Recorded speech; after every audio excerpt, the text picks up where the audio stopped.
Now on 105.9 FM and streaming worldwide on the WMAL app. O'Connor and Company. 5:07, time to start the day. Let's go. You've been hitting the snooze button. I know you wanted to listen to the news and the weather, and now we're down to business. Let's go.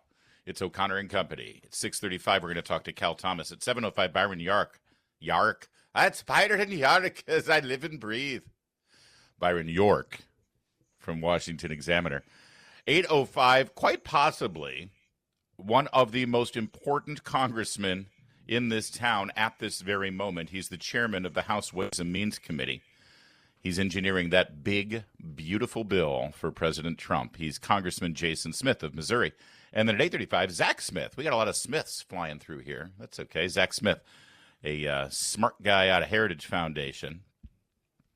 Talk about a couple of things going on with the budget process and funding D.C.'s budget. They're asking for $1 billion more in their budget this year, D.C. is, because things are going great in Washington. We'll get into all of that. It's Julie Gunlock, looking fabulous today. You look like a solid gold dancer from the 80s. Is that okay? Can I say that? I feel about that old today. It's not the leotard, although it's a nice touch. I appreciate that.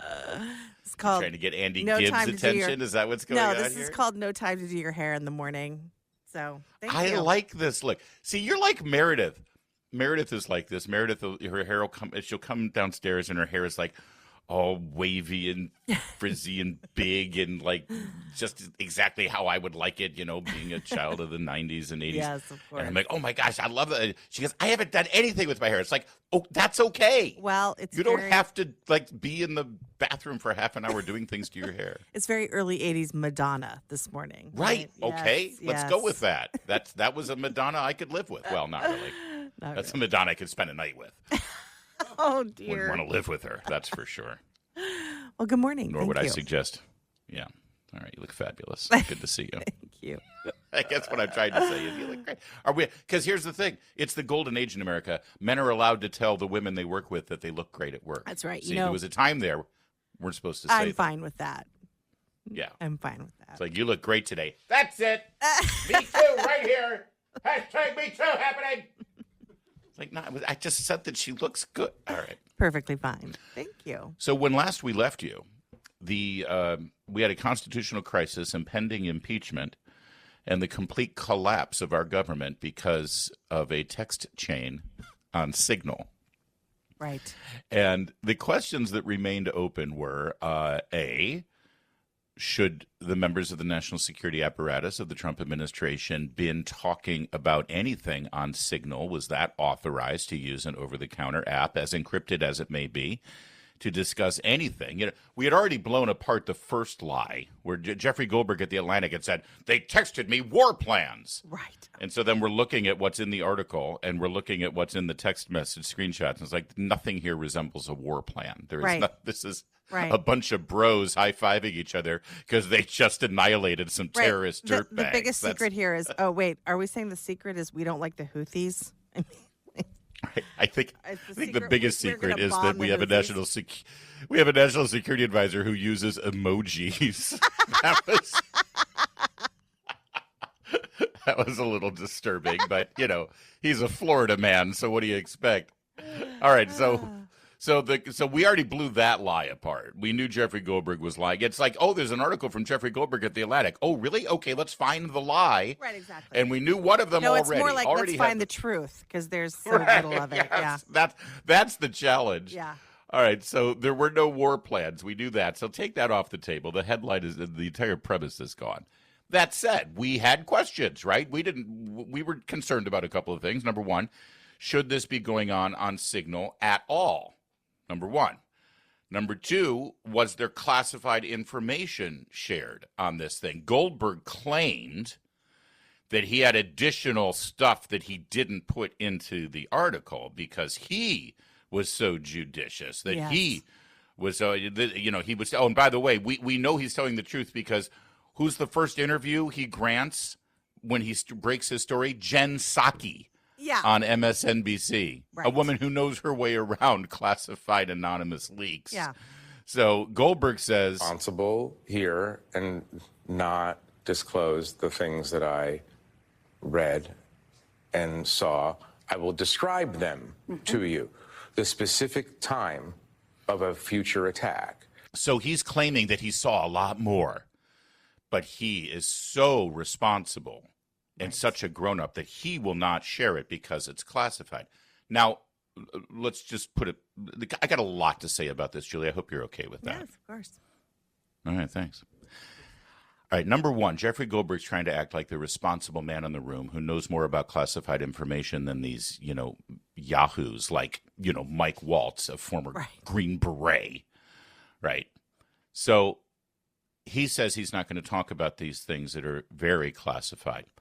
Let me ask you something. If you're the responsible person in the room and you care about classified information, the second you see that you've been erroneously brought into a group chat, including the Vice President, National Security Advisor, and Secretary of Defense, and you're seeing things you're not supposed to see, what's the first? If you're really responsible, you get the hell out of there. And you say, I think someone made a mistake. Yes, and you tell someone.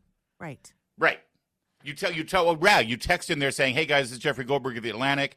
Heads up, I think you made a mistake. I'm not supposed to be a part of this conversation. Yeah. That's what the grown-up responsible person does. And let me tell you something. If Lloyd Austin and Jake Sullivan and, whoever the hell else was making decisions in the Biden administration had brought Jeffrey Goldberg into a chat like this erroneously, that's exactly what Jeffrey Goldberg would have done. That's right. He would not have lurked there taking screenshots and then followed up with a gotcha Atlantic column full of half-truths. Yeah, and he would have bragged about it.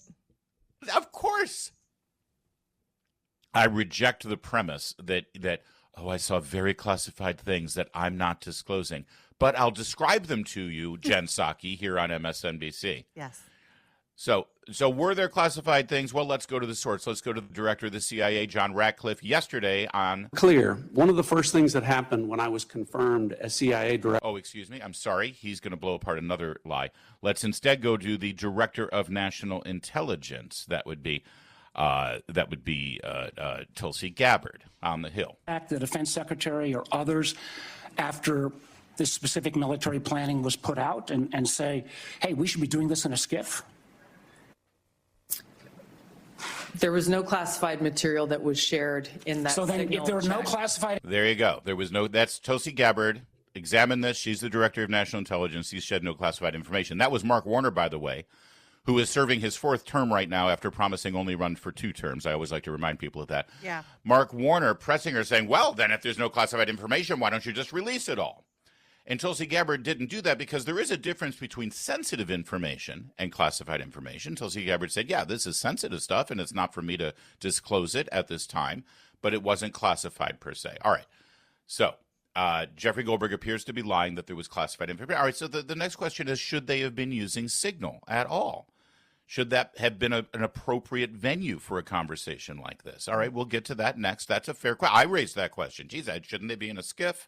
Yeah. Shouldn't they be talking about this stuff in a different... Why are they using it over the counter? All right, we'll hear from the CIA director, John Ratcliffe, about that in a moment, and as we unfold this whole non-scandal that we're supposed to be very worried about, Signalgate.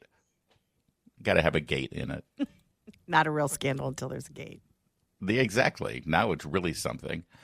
So we'll get to that in a moment. You'll hear from the CIA director. He'll tell you whether it's appropriate to use Signal or not, and then we'll get to the next steps about what's really the problem and what isn't. WMAL, making sense of the news, live. So that we're clear, one of the first things that happened when I was confirmed as CIA director was Signal was loaded onto my computer at the CIA, as it is for most CIA officers. One of the things that I was briefed on very early, Senator, was by the CIA records management folks about the use of Signal as a permissible work use. It is. There you go. That's the CIA director, John Ratcliffe, saying, yes, Signal is a permissible work use for certain conversations, and then it doesn't bypass federal records keeping or anything like that. And in fact, in the conversation, if you look in Jeffrey Goldberg's article on some of the screenshots, there's actually mention, I believe by Waltz or maybe by Hegseth, that says, I've sent you some more information. It's on, I think he said High Point or something. which is a higher level of encrypted and secure communication. So they were cognizant and aware that there were some things they shouldn't say on Signal Yes. and some things that they say on this high point Right. communications device. So that blows out that part of the scandal, okay? Yes, it was fine for them to have this conversation. There was nothing disclosed and nothing classified. So now what are we left with? I mean, I guess we're left with, how in the hell did Jeffrey Goldberg get included in this group? Well, that's a good question. All fingers pointed to Mike Waltz, the National Security Advisor. Now, in the middle of the day, President Trump said that he stood by Mike Waltz and, because the knives are out for him. Here's cut 4 here, Michael Shelton, if you don't mind. Here's the president saying that, this is a mistake, but I'm standing by my man. They've made up more stories, and they're just a failing magazine. The public understands that. He's a very good man. That man is a very good man right there that you criticize. There you go. What a man, what a man, what a very fine man. And he's going to stand by him. And that's good, because he is a good man. And whatever is at play here trying to get rid of him should not be rewarded. All right, so then cut to Mike Waltz, because there's some questions that he should answer. He goes on Laura Ingraham last night. Let's start with cut 1 here. Laura says, how do you even know this guy? Do you know Jeffrey Goldberg? What is he doing in this group? Go ahead. We're going to get to the bottom of it. I just talked to Elon on the way here. We've got the best technical minds looking at how this happened. But I can tell you for 100%, I don't know this guy. I know him by his horrible reputation, and he really is a bottom scum of journalists. And I know him in the sense that he hates the president, but I don't text him. He wasn't on my phone, and we're going to figure out how this happened. So you don't know. All right, so he doesn't know. So cut 2, though, and just in case everyone's like, well, it sounds like he's, dodging and passing the buck. No, he took responsibility. Here's cut 2. I take responsibility. I built the group. Okay. So but look, that's the part that we have to figure out. And that's the part that embarrassing, yes, but Pete and I are veterans. We know these operations.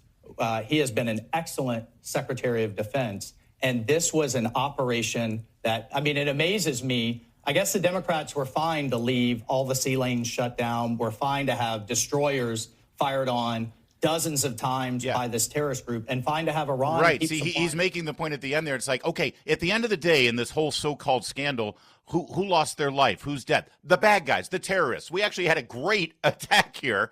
And all of these calls for Waltz to resign and Hegseth to resign because of a group chat on Signal. For Christ's sake, Abbey Gate, 13 service members murdered in cold blood, and Milley kept his job. Lloyd Austin kept his job. Jake Sullivan kept his job. Are you kidding me? Yeah. They were all rewarded. They said, it was the greatest operation. 13 people died in uniform needlessly. Right. Give me a break. It's such a joke. Larry, I was watching the Laura Ingraham, which, by the way, she was a very good interview, very tough interview with Laura Ingraham. This was not a sort of soft-pedaling interview. She had some tough questions for them. But I was watching it with my husband, and it was interesting. My husband turned to me and he said, my goodness, it is so weird to see a government official, a high-level government official, taking responsibility for a minor mistake. My husband and I were talking about how, talk about mountain out of a molehill here. The Democrats are so desperate for any kind of scandal that they're, turning this into this major issue. But my husband, it was interesting to watch his reaction. Like, my goodness, Mike Waltz was like, hey, I set up the group. My fault. We're trying to figure out what happened. We're not really quite sure what happened. It was very refreshing to see that. And I think ultimately that is what Americans are going to see is, look, there's going to be some hiccups along the way. We're going to figure this out. We're going to figure out what the problem was. There was no classified information revealed. Nobody, was put in danger because of this. But yeah, we screwed up. It was a mistake. Let's move on. That was incredible after years of Biden administration officials not taking any responsibility for anything. Let's wrap this up with Jeffrey Goldberg, the man who started this on The Atlantic. As you know, he was ballyhooed, he was celebrated. Everyone's clicking on the link. Oh my gosh, Jeffrey Goldberg's done it again, broke a scandal in the Pentagon, even though, despite his track record of being wrong on so many stories, he ended the day on a podcast with Tim Miller of The Bulwark. Boy, what a 24-hour cycle that is. And Tim Miller, odious as he may be, ask the appropriate question. Hey, Jeff, CIA director and the director of national intelligence, they said there's no classified information, so there's nothing keeping you from disclosing all these other things you claim you saw on these text messages. So why don't you? Now the Secretary of Defense and the White House press secretary have said you're lying, have said there are no war plans there, have said there's no classified information. So the obvious question is, shouldn't you now demonstrate it? Shouldn't you publish the text? No, because they're wrong. They're wrong. But how can you prove that you're wrong? Maybe should you provide them to the House and Senate Special Committees on Intelligence? Maybe. I love the deep sigh. I know. So there you go. Jeffrey Goldberg really knows more about all of these things, about war plans and about smartest man in the information. room. More than Pete Hegseth, more than Mike Waltz, more than J.D. Vance, more than everything. It's Jeffrey Goldberg who's really he's the smartest man in the room, and even Tim Miller isn't buying it. So there you go. There we go. There you go. It's 5:24. Now on 105.9 FM and streaming worldwide on the WMAL app. O'Connor and Company. It's now 5:37 on O'Connor and Company on an already busy Wednesday morning right here in your nation's capital. Thanks for starting your day with us. I think you made a good choice. We're going to get you set right. Starting at 6:35, Cal Thomas, syndicated columnist, will be our guest. At 7:05, Byron York, Washington Examiner. 8:05, Chairman Jason Smith of the Ways and Means Committee. We'll find out what might go. We just had a conversation about this on Friday with the congressman who's looking to get rid of the Department of Education. And I said, can we get that into the reconciliation bill? Well, there is one man in this town who can answer that, and he's joining us at 8:05. Chairman Jason Smith. Looking forward to talking to him. And then at 8:35, Zach Smith of Heritage Foundation. It's Larry O'Connor with Julie Gunlock. Good morning, Jules. Good morning. Julie Gunlock, do you have an opinion as a higher up at the Independent Women's Forum about one of the most high-profile female elected officials in Washington, D.C.? She goes by the name of Jasmine Crockett. I don't like her. Okay, that's fair. How's that fair. for my That is a official well-reasoned position? So she appeared at an event for the Human Rights Campaign. Who's the Human Rights Campaign? HRC. So they organized under the guise of wanting so-called marriage equality. The whole goal was to get same-sex marriage. They reached that goal, if anyone's been following the papers, about 10, 11 years ago. But they didn't stop there, did they? No, they got their same-sex marriage. And now, if you're concerned about teachers getting between you and your child in private talks about their sexuality and identity, you can thank HRC for that. That's right. If you're not happy about a transgender minstrel show endorsing Bud Light, you can thank HRC for that. That's right. The kind of great work Human Rights Campaign does. Yeah. So here's Jasmine Crockett, Congresswoman from Texas, giving remarks at an HRC gala in Los Angeles. Cut 9. Because we in these hot Texas streets, honey. Y'all know we got Governor Hot Wheels down there. Come on now. And the only thing hot about him is that he is a hot mess, honey. So yes. By the way, funny. she was my favorite contestant on RuPaul's Drag Race.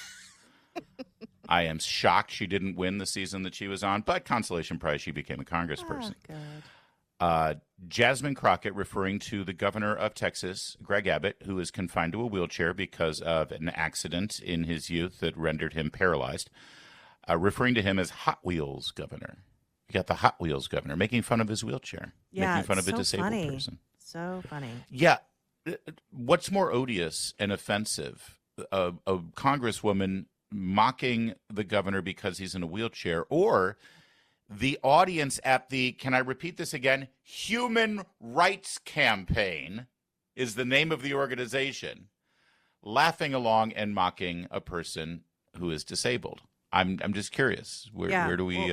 Well, Larry, we've reached a point in this country where Jimmy Kimmel and late night TV shows audience are cheering violence against Tesla owners, where the Democrat Party thinks it's perfectly okay to run Jewish students off college campuses, and where the Democrats want to defend murderers and rapists and gang members that have been deported and who have killed American citizens. They are on the side of these gang members and murderers.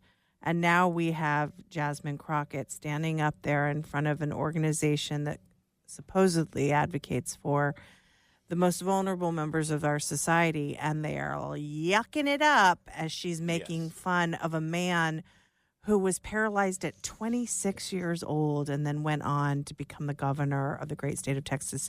These people are revolting. This is the mainstream Democrat Party. She's not some sort of lunatic left-wing, person within the Democrat Party. She is celebrated. She is booked on multiple times a day on news programs, and she is carrying the mainstream Democrat committee or party's messaging in this country. This is who the Democrats are. The only correction I'd say is she is a radical lunatic on the left, and that is mainstream. Yes. She's both. That's the problem. Mainstream Democrats now are lunatics. This is acceptable. This is celebrated, Julie. It is. Absolutely celebrated. And by the way, she can't. So there was a little bit of an uproar about this. By the way, Human Rights Campaign still has not said anything about this. Silent. Not a word from Human Rights Campaign. Let's see Heritage get away with that if somebody says something at a Heritage event. She eventually came out with a statement.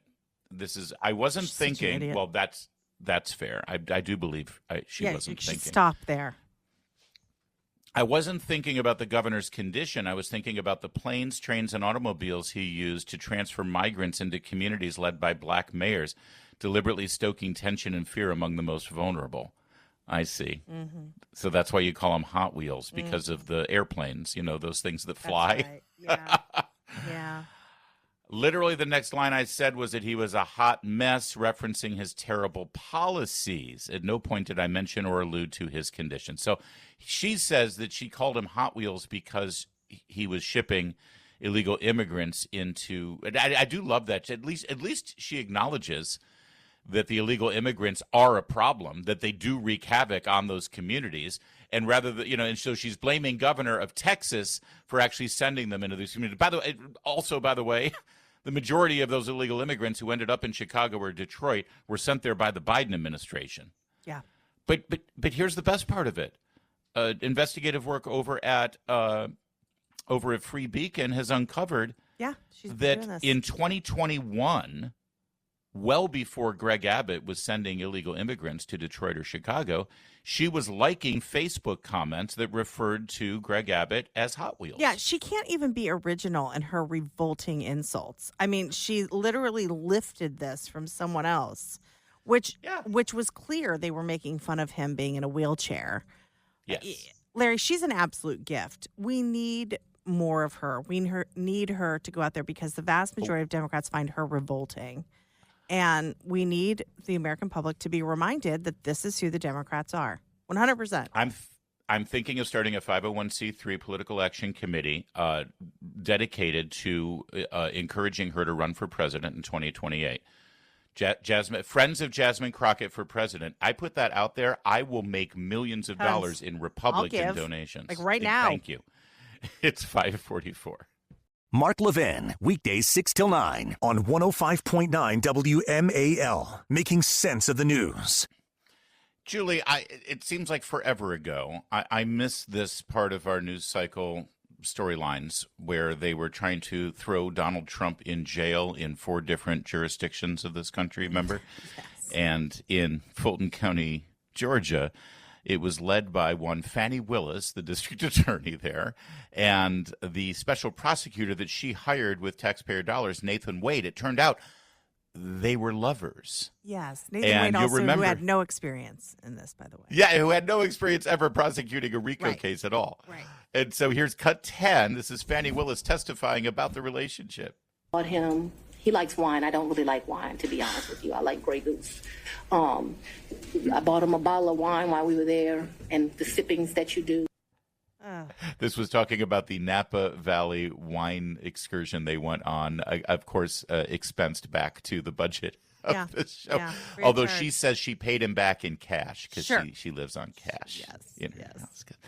And you remember Nathan Wade talking about how he had arranged cabins for them to go retreat to.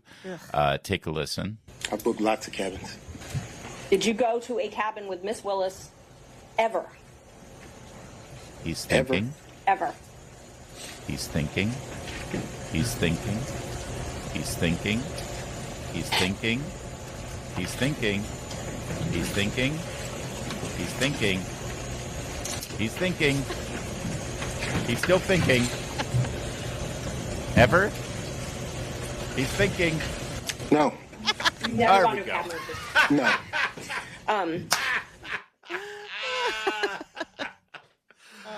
I loved the memes that came. I remember the one where, as he started thinking for that long pause, they started playing Barry White. Bam, bam, bam. Gross. With images of Fannie Willis and her prominent Fannie. I also love how she always tries to correct it to Fani. Have you ever noticed? Oh, that's right. No, you will always be Fannie. She's Fannie. Come on. That's the nicest nickname of commentators that have given her. And then Trump raised this when he was campaigning in Georgia. Cut 12. I was indicted by Fannie in Georgia. Fannie. How did that work out? And her lover, Nathan Wade. And they hired him for almost $1 million because of his great experience. Of course, he didn't have any experience. He had experience. All right, so you remember. Now, I just wanted to remind everybody of this thing. Thank you for that. No problem. You'll remember that during the testimony when the Trump lawyers were like, this is a conflict of interest. You can't have these two prosecuting this and da-da-da-da-da. And they said under oath that they had a brief fling, but they no longer had a relationship and there's no conflict of interest. Well, here's the update. Last night on a security camera, well, actually, I don't know if it was a security camera or somebody with a sharp eye just spotted them and from overhead took video of them. But both Fannie Willis and Nathan Wade were seen together with their carry-on luggage at Los Angeles International Airport. Together, just the two of them. And I don't think they're working on a case. I mean, he might be working on her case. Oh, dear. Ew. But I'm not sure. So there you go. Also, by the way, like 2 months ago, Nathan Wade was seen on the police dash cam with Fannie Willis when her daughter got arrested, which is a whole other part of the story. And, of course, the part of the scandal that's never been uncovered is why was Nathan Wade visiting the White House multiple times during the prosecution? It's so interesting that you've given this sort of reminder of all of this. Amazing how this has just been sort of memory hold. They're just, there was no consequences for what she did, the amount of money she wasted, the corruption, the graft. It's just, we just gotta move along. But at least these two lovebirds are back together again, that's and that's sweet. really all that matters. True love wins. It's 5:53.